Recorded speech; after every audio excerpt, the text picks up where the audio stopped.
Estás escuchando El Rumbo de la Mañana, el rumbo de país, con el equipo más completo y preparado de la radio dominicana. De lunes a viernes, de 6 a 10 y 30 de la mañana, por Rumba 98.5 FM. Una rumba de actualidad, con rumbo a la veracidad, un noticioso trayecto que su huella dejará. Es el rumbo. Bueno, regresamos en este rumbo de la mañana. Ajá. Ustedes saben que esa conversación con nuestro invitado de hoy es importantísima. Sí. Para todo el que tiene una pequeña empresa, para los profesionales independientes, en sentido general, para toda la gente que de alguna manera se gana el sustento, porque Guarocuya Félix primero fue director de la DGI, así es, pero es un hombre que sabe bastante bien de economía y conoce de muchos temas interesantes, así que no pueden perderse esta interesantísima conversación que vamos a sostener en el día de hoy, en breves instantes, con el señor Guarocuya Félix, quien es pues parte del Partido de la Liberación Dominicana, pero que es un hombre de la patria. Guarocuya es de esos políticos, si es que se le puede llamar político, que a uno hasta así se le hace difícil decirle político. Pero ¿por qué no? Porque su conducta y su comportamiento es atípica a lo que los políticos no tienen acostumbrados. Pero político es el título social más elevado que puede tener. Debería ser. Es un hombre de la ciencia. Lo es. Guarocuya es un hombre de ciencia, pero vamos a recibirlo con un aplauso en el rumbo de la mañana a don Guarocuya Félix, que nos honra hoy. ¿Cómo está? Bueno, con este recibimiento es para que me haga parte de este equipo. No, usted está ya definido. Muchas gracias. Guarocuya, muchos temas que hablar. Vamos a hablar con usted de economía, vamos a hablar con usted de impuestos, que no puede haber un mejor momento para hablar de impuestos que en el que vivimos.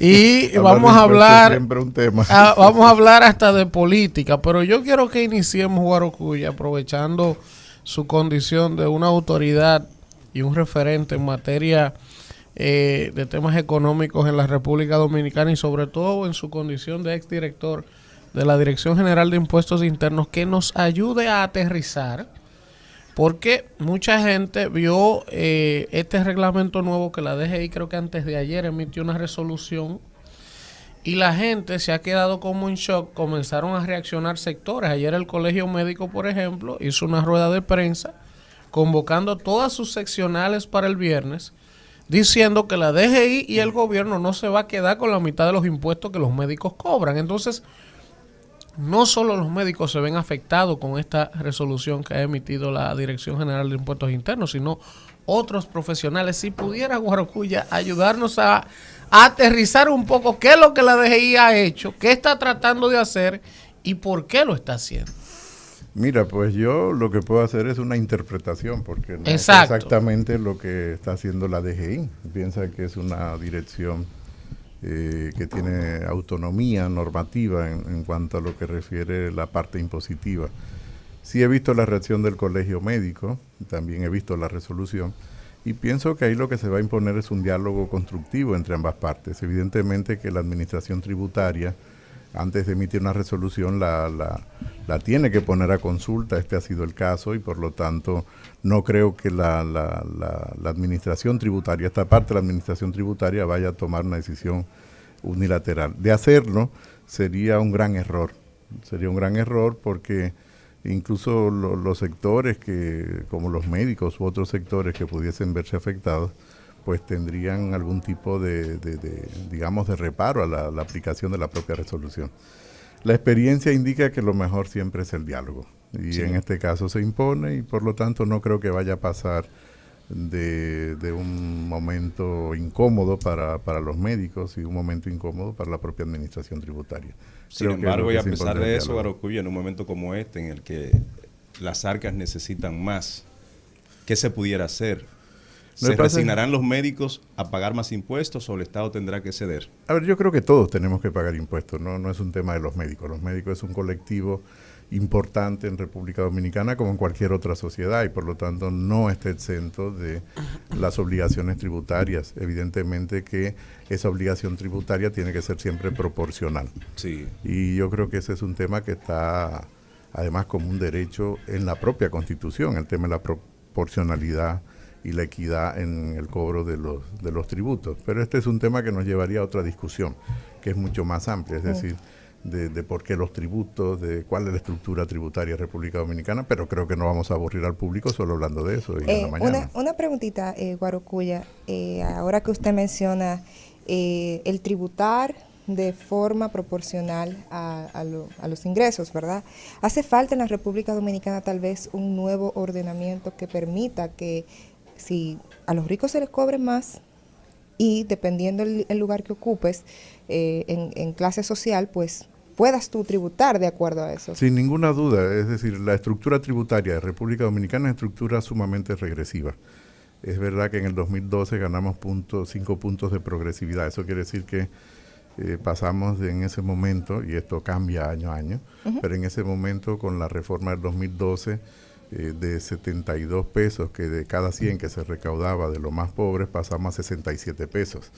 Pero evidentemente que esto no es suficiente. Y fíjate que por eso en la Estrategia Nacional de Desarrollo se prevé un pacto fiscal, y ese pacto fiscal es un tema que ha dado muchas vueltas y sigue estando pendiente.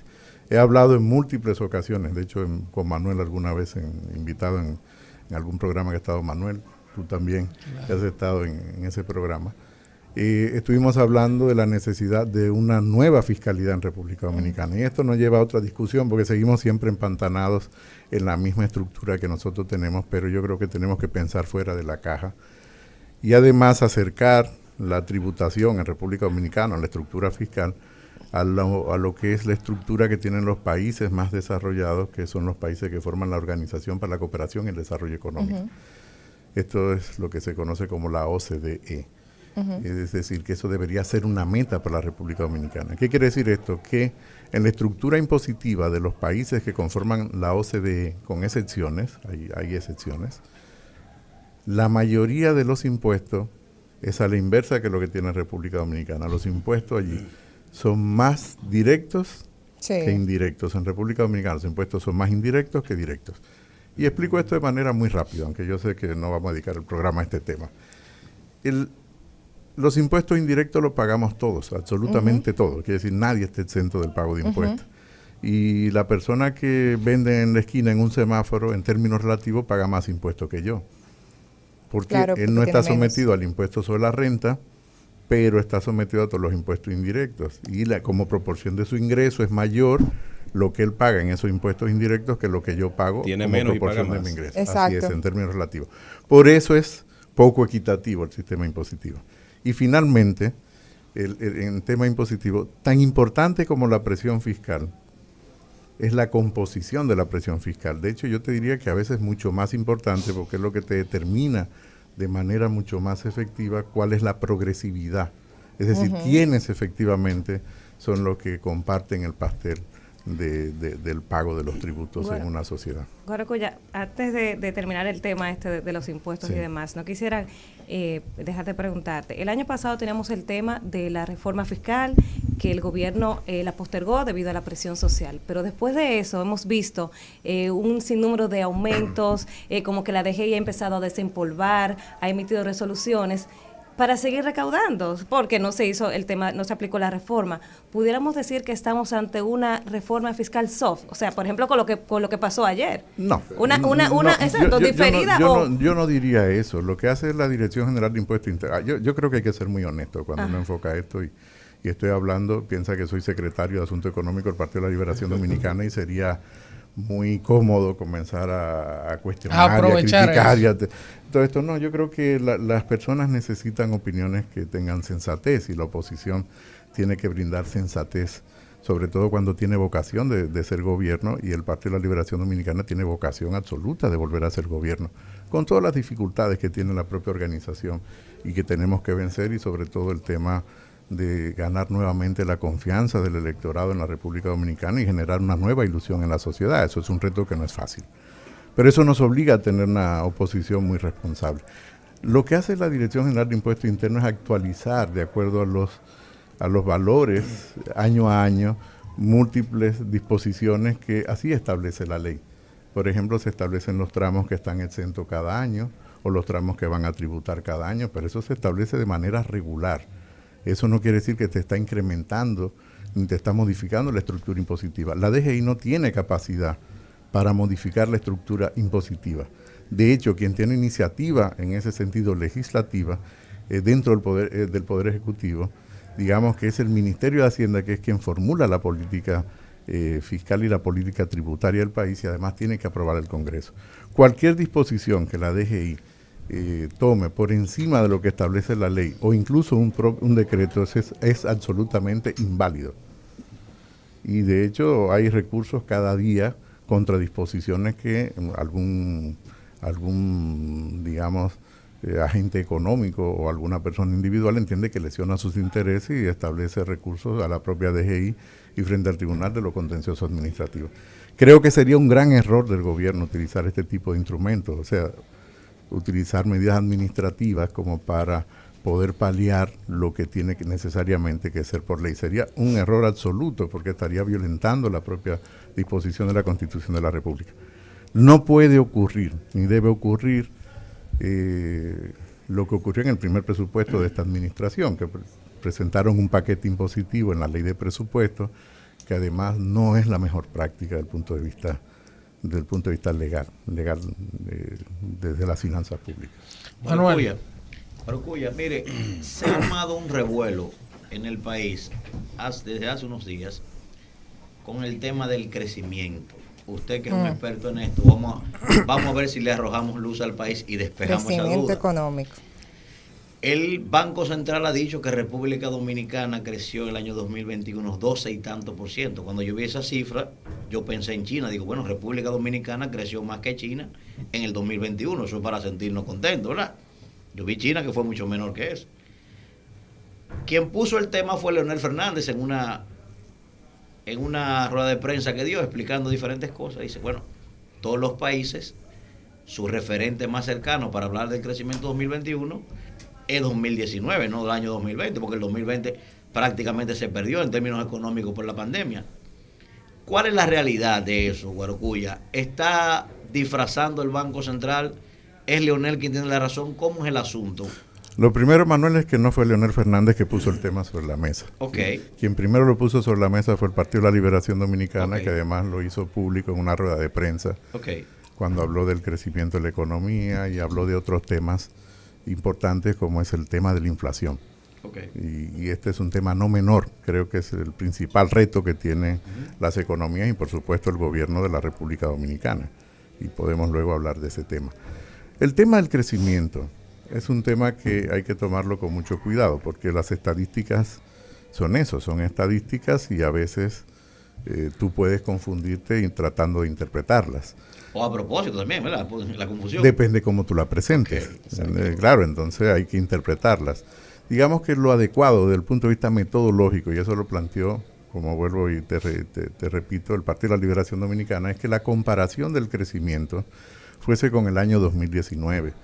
¿Por qué? Porque el año 2020 es un año atípico y metodológicamente nunca los economistas toman los años atípicos donde hay catástrofes naturales, donde hay un choque petrolero significativo. Cuando tú haces una serie estadística no lo tomas como referencia porque te va a dar un pico, te va a dar un comportamiento totalmente inadecuado, digamos, al comportamiento más o menos normal que tiene en este caso una economía.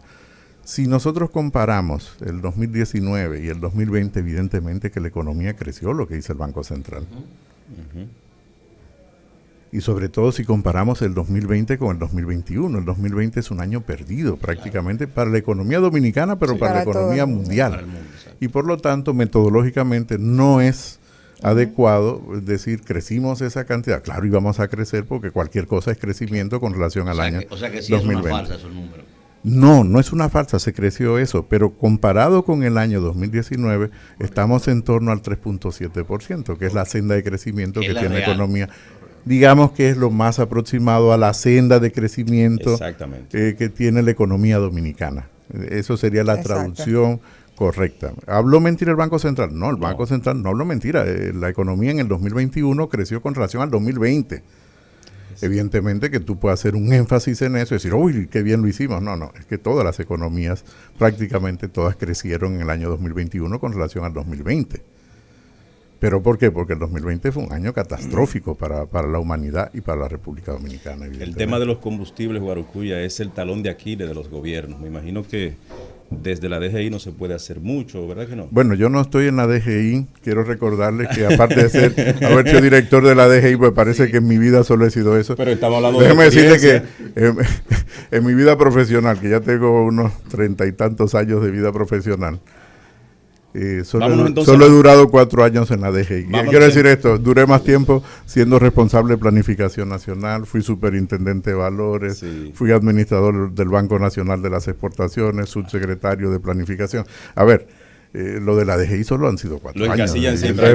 Estoy como hiper encasillado cuando hablo más de temas del desarrollo que temas impositivos del mercado de trabajo. Vámonos entonces al PLD. No es un tema. Si fuera como secretario general de Asuntos Económicos del PLD y le llaman del Ministerio de Industrias, Comercio y MIPYMES para buscar una asesoría en un momento como este, que la población consumidora la necesita, ¿dónde se pudiera tomar en cuenta para que el pueblo reciba? Mira, esa es una responsabilidad del gobierno, y yo creo que la responsabilidad de la oposición es hacer evidente aquellas contradicciones que tiene el gobierno cuando formula la política pública. Mal haría el gobierno del PLD en todavía seguir, digamos, apoyando la política económica del actual partido de gobierno y del actual gobierno, porque además difiere totalmente.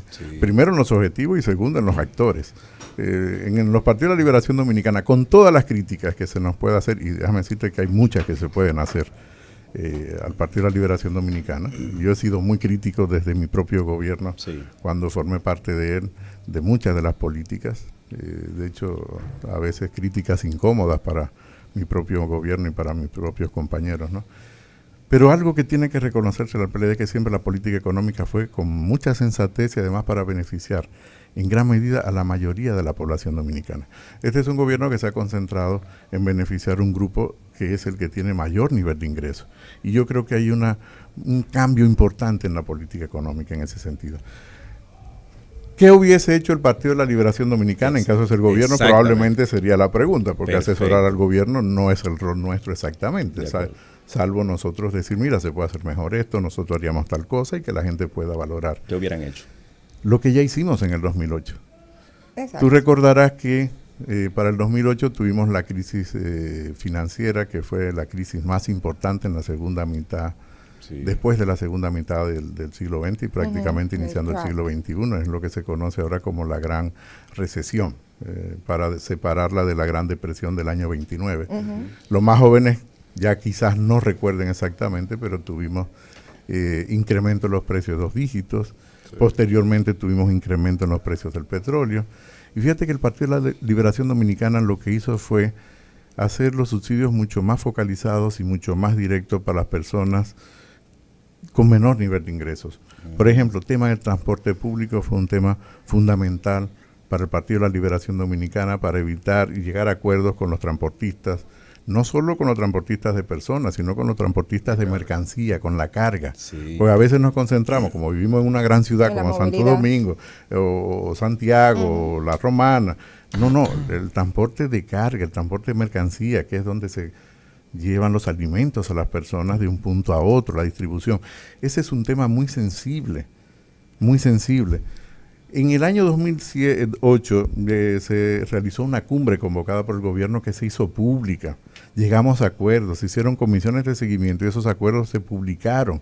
Y eso hizo que el gobierno tuviese que modificar leyes, decretos para mejorar la estructura de precios en ese momento que estaba afectando a toda la economía dominicana.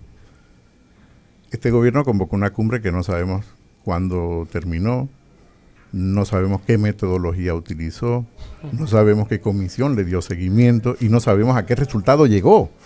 ¿Y cuándo fue eso? Exacto, fíjate que ni te recuerdas. Fíjate, pero claro, es que ni siquiera te recuerdas. Hubo una cumbre con los empresarios para los precios. Fíjate que ni siquiera tú te recuerdas.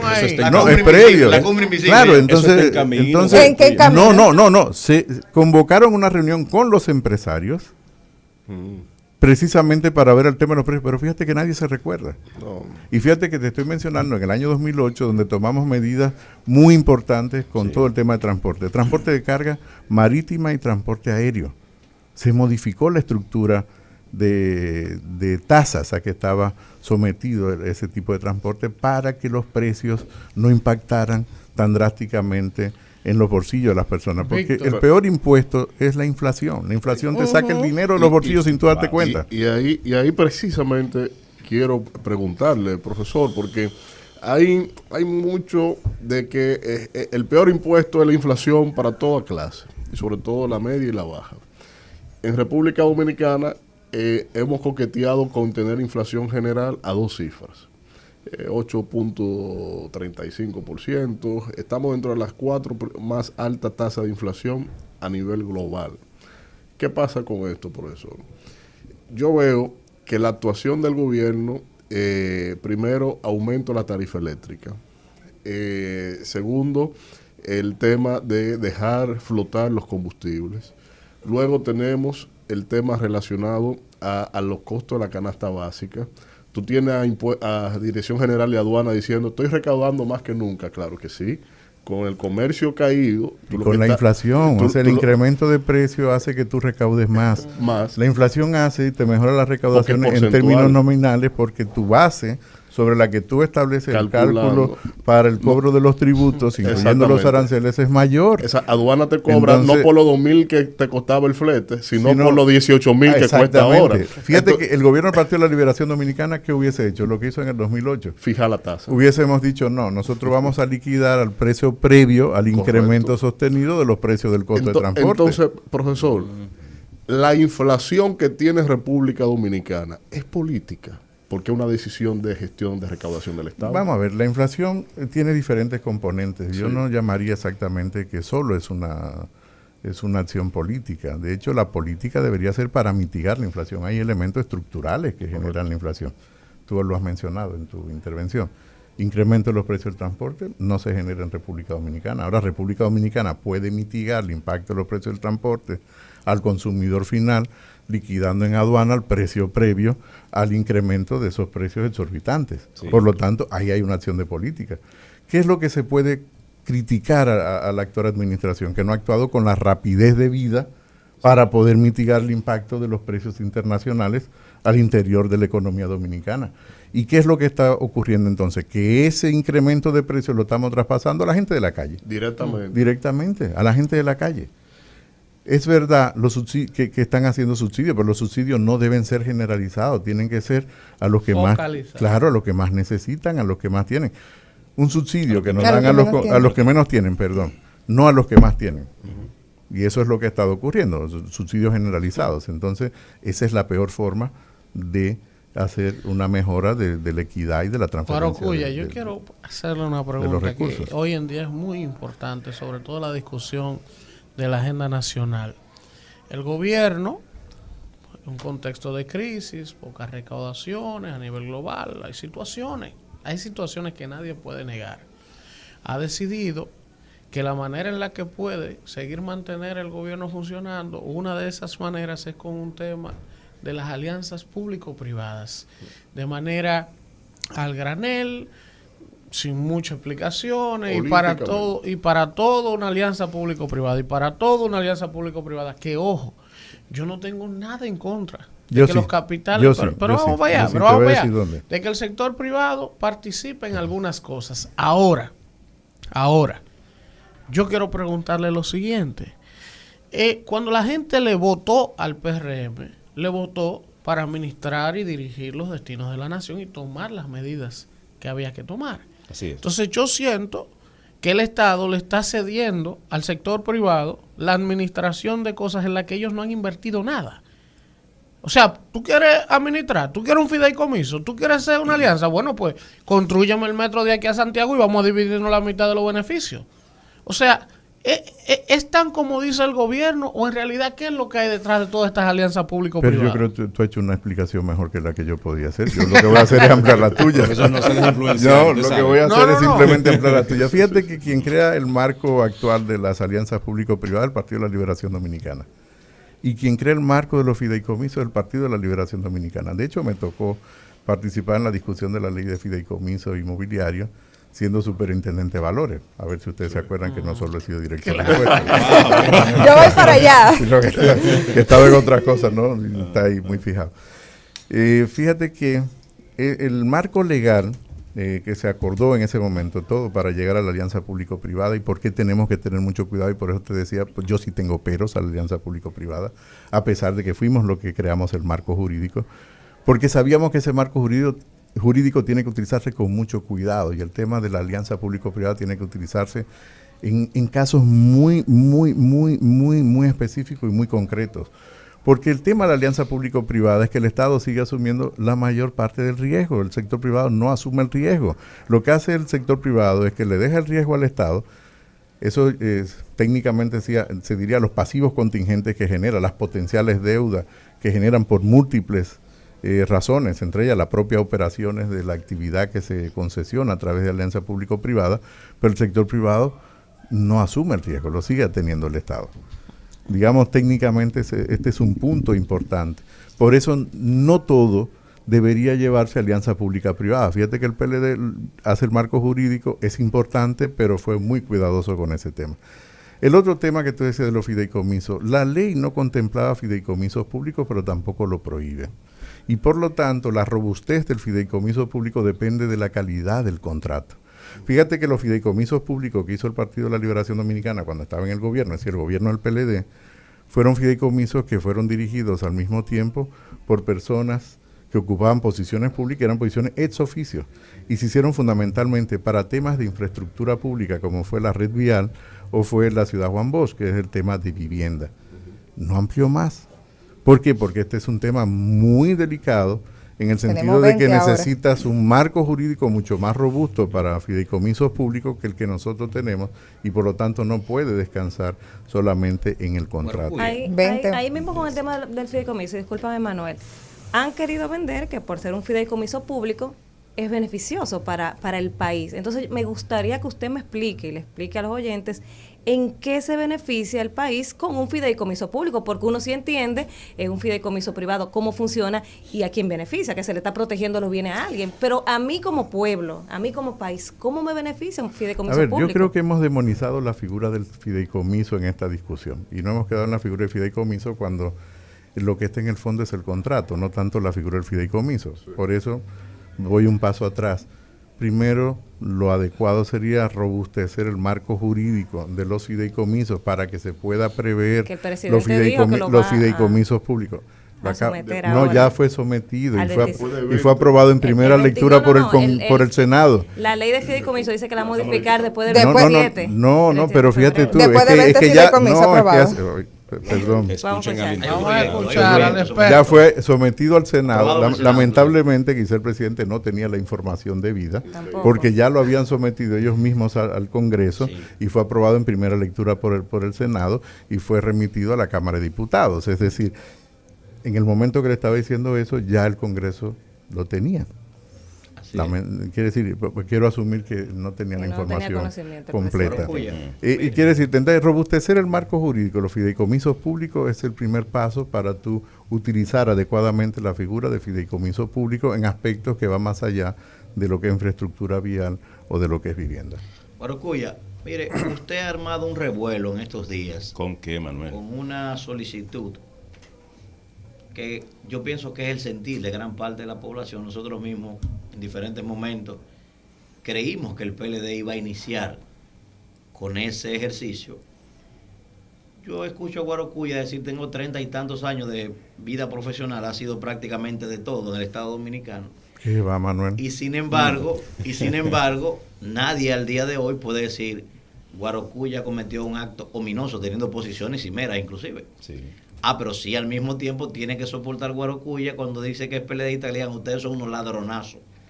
Oiga bien, ese es el primer sentimiento. Si usted ha dicho, públicamente ha sido creo que el único PLDista que se ha atrevido a decir, mi partido tiene que pedirle disculpas al país. Eso ha causado un revuelo terrible. Me gustaría que usted no pudiera desarrollar, ¿verdad?, las motivaciones. Yo pienso que el país está de acuerdo con eso. Ahora, las motivaciones suyas me gustaría... Mira, Manuel, yo creo que una democracia a la que el propio Partido de la Liberación Dominicana ha contribuido y sigue contribuyendo a su fortalecimiento requiere organizaciones políticas que tengan que darle rendición de cuenta a la sociedad. Y esa es la motivación fundamental. O sea, una organización política tiene que ser transparente porque esa actuación es lo que va a llevar posteriormente a la administración pública. Y esa es la motivación que está en el fondo de la afirmación que tú haces y de ese sentir colectivo que tiene la sociedad frente a un Partido de la Liberación Dominicana, que ha sido el partido de las grandes reformas en los últimos 20 años, que tiene un legado positivo en la sociedad dominicana, que tiene experiencia de la gestión pública, que construyó el andamiaje de la política económica contemporánea de la República Dominicana. En mi periodo de planificación, donde estuve en planificación, modificamos 16 legislaciones diferentes, incluyendo la ley de compra y contratación. Esas mismas leyes que hoy sirven para denunciar a funcionarios que cometen actos de corrupción o exfuncionarios, lo construyó el Partido de la Liberación Dominicana. Por lo tanto, Eso es un legado que el Partido de la Liberación Dominicana no puede dejar perder bajo ninguna circunstancia. Yo creo que parte de nuestra actuación es volver a ganar la confianza de la sociedad. Pero ¿tiene que pedir disculpas, sí o no, Guarocuya? Fíjate que y eso es un tema del colectivo como tal, ¿no? Y yo entiendo que los actos de contrición, incluso hasta en las religiones, son importantes porque te da credibilidad a tu acción. Y yo creo que el Partido de la Liberación Dominicana en este proceso de renovación, no a la velocidad requerida, pero sí hay una cierta renovación dentro del liderazgo del partido, hay una movilización importante, estamos fortaleciendo la organización con todo el proceso de verificación, nuevas inscripciones. Yo creo que requiere una organización mucho más consona con el sentimiento que tiene la sociedad. Guarocuya, usted ha hablado en torno a la planificación, ¿verdad? La planificación estratégica del Estado, que es lo que conduce hasta dónde tiene que dirigirse una nación, cómo va a ser su comportamiento, cuál va a ser la sociedad a la que se aspira. Y en ese sentido siempre yo he tenido críticas, incluso desde que estaba en el PLD, porque yo decía, bueno, nosotros se creó la estructura que delinea al Estado, pero no veo pasos concretos que caminemos hacia ese tipo de sociedad. Entonces, hace falta gobernanza, hace falta ese elemento clave para que realmente nosotros podamos decir, bueno, estamos aquí, pero vamos a seguir esta ruta para llegar a aquella sociedad. Pero fíjate que el Partido de la Liberación Dominicana, disculpa que vuelva a hacer autorreferencia, pero fuimos lo que incentivamos la creación de la Estrategia Nacional de Desarrollo. Modificamos el marco legal para que existiera por obligatoriedad la Estrategia Nacional de Desarrollo que nos da una visión país a largo plazo, y esa Estrategia de Desarrollo guió las políticas públicas del Partido de la Liberación Dominicana desde antes de la propia existencia de la estrategia y sobre todo después de la existencia de la estrategia. Ahora, entiendo que en República Dominicana hace falta un liderazgo político con una visión diferente, con una nueva visión que sea consona, es decir, que esté acorde a las aspiraciones de la sociedad. Porque muchas veces podemos planificar tecnocráticamente en una mesa, y te lo voy a poner con un ejemplo, yo soy de Padre Las Casas, de Asua, piensa, para no mencionar quizá Padre Las Casas, que lo menciono mucho, vamos a decir Peralta. Y entonces que yo también llego, es de Peralta. Sí, pero bueno, tengo familia en toda la provincia, quiere decir que soy de Azua y entre Azua y San Juan. Entonces imagínate que vaya a Peralta y uno quiere hacer un parque muy bonito. Y nadie va a estar en contra del parque, pero probablemente la gente dice, Guarocuya, no es un parque lo que queremos es que nos amplíen el acueducto, o es una funeraria, porque la necesidad urgente de la comunidad es esa. Entonces, el aspecto de la planificación tecnocrática tiene que estar muy de la mano con las aspiraciones de la gente en el territorio. ¿Y cómo logramos en el eso? Territorio. ¿Cómo lo logramos? A través de la política con pez grande. La política es lo que nos inteligencia permite, colectiva. primero, tener visión. Y segundo, tener organizaciones políticas que tengan una visión que nos permita a sus militantes, a los jóvenes que participan, crecer, pero crecer con el contacto con la gente. Fíjate que algo me dijo una senadora, es senadora nuestra ahora, pero fue senadora. Yo fui precandidato a senador por el Distrito Nacional. en las elecciones pasadas, pues no, evidentemente que quedé un cuarto honroso lugar, que era el último lugar. Pero muchísimos votos, como quiera. Sí, saqué muchos votos, la verdad que debo reconocer, y quiero agradecer a todos los que votaron en esas primarias abiertas, pues fueron un poco más de 16,000 votos, ¿no? Y tengo que también reconocerle algo que tal vez muchos políticos no hacen, y es el tema de la inclusión. No excluyó ningún sector, incluso aquellos que tienen de hecho, alguna con situación algún tipo especial. De discapacidad y situaciones especiales, porque creo que es el colectivo más vulnerable dentro de todos los vulnerables. Y de hecho la agenda que tengo todavía está. Lo vi hablando el lenguaje internacional de señas. Así es. También. Sí. Sí, Eduarda habla de eso. Oiga, pero Guarocuya. No solo la dejé. Bueno, ¿qué es lo que busca este cogiéndose?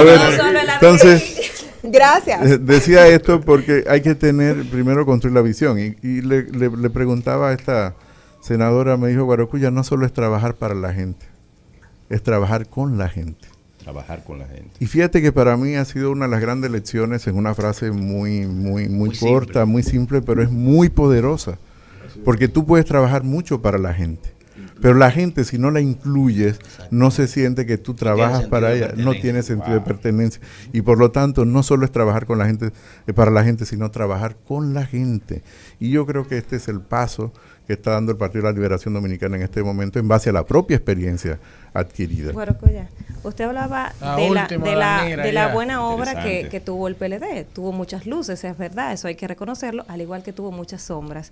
Y que esas sombras ahora mismo lo tienen crucificado, por decirlo así. La gente tiene un alto rechazo. ¿Cómo hacer el PLD? ¿Qué va a hacer el PLD para volver a conquistar a la gente y que la gente se olvide de todas esas sombras que tuvo durante esa gestión? Bueno, ¿qué estamos haciendo? Mira, parte de eso es la renovación de la propia organización política, lo he dicho hace un momento. Pero con los mismos actores, la renovación. No, fíjate que no son exactamente los mismos actores.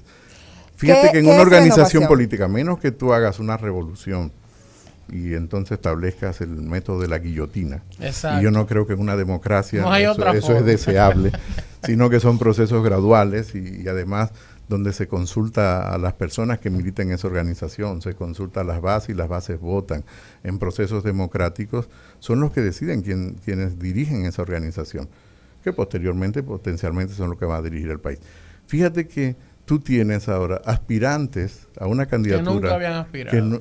O que por lo menos no estaban en primera fila, que eran personas de segunda fila, tercera fila, o por edad o por el tiempo que ya tenía la propia organización, el gobierno. Sí. Podemos decir si son mejores o peores, ya cada quien tendrá su propia opinión. Yo tengo mi candidato favorito. ¿Cuál es ese, Guarocuya? Sí, es Francisco Domínguez Brito. Entonces, porque entiendo que Francisco... Viene mañana para acá. Ah, pues fíjate. Pienso pero es un guión que ustedes tienen. No, pero invítalo a PRD. Pues mira... Invite a su funcionario que no quieren venir. Pues mira... Ayer estaba Edgar Félix. Edgar Félix estaba aquí ayer. Pues fíjate, dígale. Me alegra, pero no lo sabía. Que decir, me acabo de enterar ahora mismo. No lo sabía. Fíjate que eso es parte de esa renovación y por lo tanto vamos a tener un candidato, una candidata al final del proceso, cuando corresponda, que no va a ser, digamos, de esa línea que hemos visto durante los últimos 20 años de dirección del Partido de la Liberación ¿Qué Dominicana. es renovación, Guarocuya? La renovación, para que la gente lo entienda. La renovación es el cambio del liderazgo.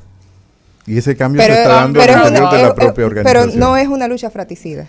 No es una lucha fratricida porque se hace en un contexto democrático. Las luchas fratricidas te llevan a revoluciones. Las revoluciones, yo creo que aquí Manuel puede darnos clase a todos sobre este tema porque Manuel es politólogo. Yo apenas intento ser economista y militante de una organización política. Entonces, las revoluciones son las que te llevan a cambios drásticos y cambios bruscos. Yo no creo que la sociedad dominicana aspire a cambios revolucionarios drásticos. Aspira a cambios.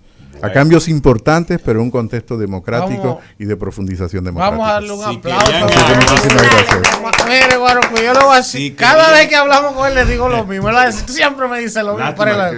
Mire, si el PLD tuviera 5 speakers como usted, 5, no más de 5, muchos de los problemas que ellos tienen se los ahorrarán. Guarden unos cuantos de esos muchachos. Guárdenlo. No, que lo saquen. Que salgan más gente como usted. Muchas gracias. Invítenme más entonces. Bueno, gracias a Guarocuya Félix.